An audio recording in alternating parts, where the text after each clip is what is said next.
अस्सलाम वालेकुम, welcome to binary classroom. और आज की इस क्लास में हम लोग ऑपरेटर प्रेसिडेंस को रीड करने वाले हैं। ये हमारे चैप्टर नंबर 2 का लास्ट टॉपिक है। इसके बाद चैप्टर नंबर 2 फिनिश। और ऑपरेटर प्रेसिडेंस क्या होती है, देखें हम लोगों ने ना कुछ पिछले 4-5 वीडियो से ऑपरेटर्स को ही पढ़ते जा रहे हैं।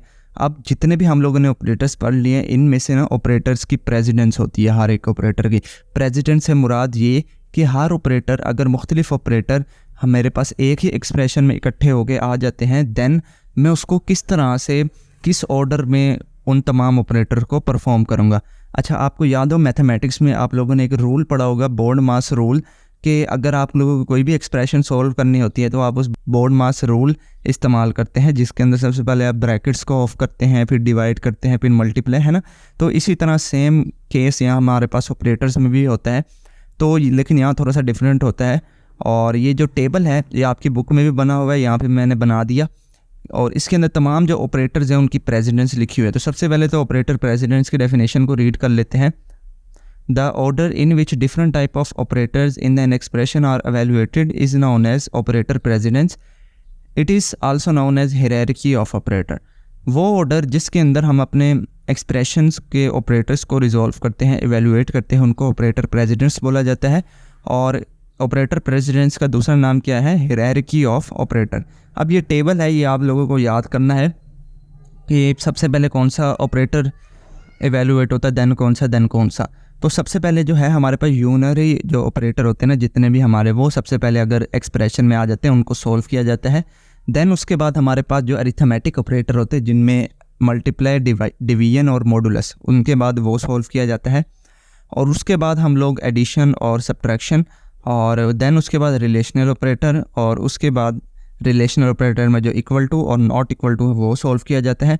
देन उसके बाद एंड और लास्ट में हम लोगों को असाइनमेंट ऑपरेटर सॉल्व करना होता है। अब यहाँ पर ना 2 MCQs बहुत ही बार बोर्ड में रिपीट हुए हैं, बोर्ड एग्ज़ाम में। और वो जो है वो ये है कि which one is the highest precedence, MCQ आता है which one is the highest precedence operator. तो उसके अंदर अगर इन तीनों में से कोई एक आपको नज़र आ जाए तो वो ऑप्शन करेक्ट होता है। मोस्टली मैंने देखा है कि वो नॉट ऑपरेटर ऑप्शन में देता है और ये इनकरेक्ट होता है। तो ये आप लोगों को याद रखना है। इसी तरह एक और दूसरा MCQs आता है, वो ये कि which one is the lowest precedence. ठीक है, उस लोएस्ट प्रेसिडेंस का क्या आंसर आता है? वो आता है असाइनमेंट ऑपरेटर इक्वल टू। तो ये बहुत बार रिपीट हुआ है, बहुत बार मैंने देखा है ये रिपीट हुआ है। तो आप लोगों ने इसको अच्छी तरह से करना है। अब हम इसको ना इसका एक क्वेश्चन सोल्व कर लेते हैं। वो भी अक्सर औकात ना शॉर्ट क्वेश्चन में आ जाता है पेपर में, तो वो मैं आपको सोल्व करा देता हूँ। ओके, तो ये हमारे पास क्वेश्चन है। और इसी तरह का मिलता जुलता क्वेश्चन बहुत बार शॉर्ट क्वेश्चन में दे दिया जाता है कि आप इसको ऑपरेटर प्रेसिडेंस के रूल के तहत इसको सोल्व करके हमें आंसर दें। तो क्वेश्चन अगर आपको इस तरह से एक्सप्रेशन दी जाती है, सबसे पहले तो आप लोगों ने ये देखना है कि क्या इसके अंदर हमें कोई ब्रैकेट्स तो नहीं दी हुई। तो जो ब्रैकेट्स दी होंगी सबसे पहले आप लोगों ने उसको सॉल्व करना है। देन आप लोगों ने ऑपरेटर प्रेसिडेंस का ख्याल रखते हुए इसको सॉल्व करना है। तो सबसे पहले तो इसको सॉल्व करने के लिए मुझे देखना है कि ब्रैकेट है, हाँ जी है यहाँ पर। तो सबसे पहले जो इनर ब्रैकेट है मुझे उसको सॉल्व करना होगा। तो 5 - 2 क्या आ जाएगा यहाँ पर? 3। और 3 के बाद यहाँ पर ये आ जाएगा 24 वैसे का वैसे। और ये वाली ब्रैकेट मेरे पास रिमूव हो जाएगी, और जो ये वाली ब्रैकेट होगी ये मेरे पास वैसे ही रहेगी। और ये 10 मल्टीप्लाई भी ऐसे ही रहेगा, और ये +13 भी मेरे पास ऐसे ही रहेगा। अब मुझे क्या करना है? इस 24 को 3 से डिवाइड करना है।